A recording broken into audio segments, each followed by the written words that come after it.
The morning sun was slanting through the blinds as she stood in the kitchen, creating shadows on her face like bars in jail. When she said, "If you don't like that, I'm sleeping with your friends. You can leave. They'll be happy to take your place." She didn't even blink. She laughed as if it were a joke, as if she hadn't just dropped a blade in my chest and twisted. I didn't scream, throw anything, or even ask which friends were involved. I just nodded calmly and quietly, all right. Then, almost unconsciously, I added the daughter, who made her laugh even harder. She believed it was a bluff, and she always believed that I was too weak to fight back, which was her fatal error. We were married for 10 years, and were the stereotypical high school sweethearts that everyone believed would last forever. We shared the same friends, laughs, and dreams before she began to subtly alter the rules. At first, she sent flirtatious texts on her phone, which she said were just memes. She referred to late evenings out as girls' nights. And then the tone changed from being friendly to being scornful. The thread unraveled quickly as I followed. It backwards like tugging on a loose stitch after she was intoxicated and irresponsible one night and forgot to mute her phone. The names of males were Alex, Jared, and Malik.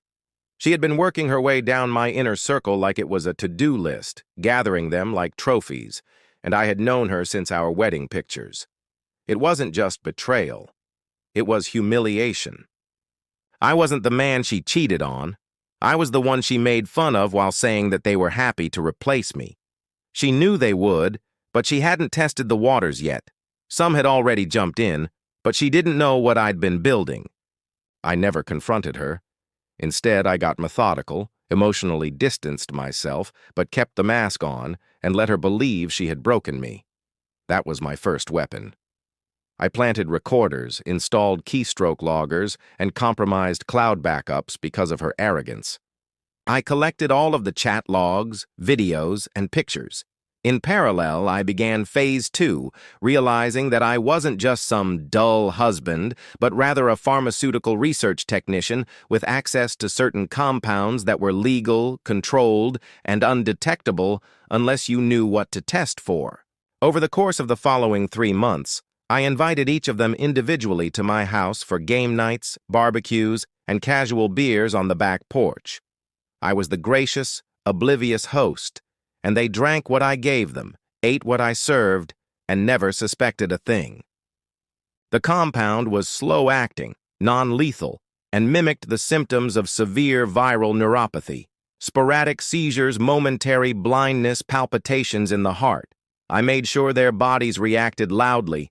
Ambulances were called, panic spread like wildfire, and that's when I started Phase 3. I anonymously sent a tip to the hospital staff, instructing them to screen for a specific synthetic compound that's only used in private biotech trials and isn't something your average doctor would ever consider in order to screen for the diagnosis. The following day, every one of my friends had the exact same compound in their system. Same strain, same dosage, and same symptoms.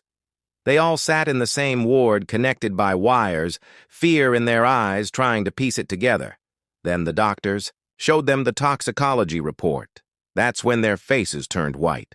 One of them started crying because under the compound listing was a name, my name, the patent holder. I walked in that afternoon, calm as Sunday. Alex tried to sit up. Jared flinched. Malik couldn't even look at me. "You know," I said, "you should be more careful about what you ingest when you're sleeping with your someone else's wife." They tried to speak, some to apologize, some to beg, but I wasn't interested. I pulled out the folder. I'd been carrying inside a copy of every chat, every photo, every sex they ever sent her. I left it on the table. "Keep it for when your wives ask what happened." Then I walked out. I saved her for last. She was in the kitchen again when I got home, stirring soup. Like nothing had happened. She turned, smiled sweetly. "Did you check on your friends?" "Yeah, I said they're awake, should be home in a few weeks, scared shitless." Her smile faltered. She knew me well enough to catch the edge in my voice. She opened her mouth to speak, but I cut her off. "Oh, and I filed for divorce yesterday, cited adultery with evidence," she scoffed. That's not going to stick. You can't prove anything. I slid a flash drive across the counter. I can, and I did. Everything's backed. Up in 5 locations, encrypted and time-stamped. The lawyers have it, the judge will too. She stared at it, then at me. What the hell did you do to them? She whispered. I leaned in, my voice low. I gave them a taste of rot. Not enough to kill, just enough. To remember. She backed away. And one more thing, I added. Turning to leave your daughter. Claire, she left this morning, said she didn't want to grow up like you. That's when the mask cracked, her eyes widened, hands shaking. I didn't tell her anything. I said she figured it out herself. Funny thing about revenge, people think it has to be loud, messy. It doesn't. Sometimes it's just a quiet nod, a single word, and a daughter who decides she wants better. I don't regret what I did. They played with poison. I just made sure they swallowed.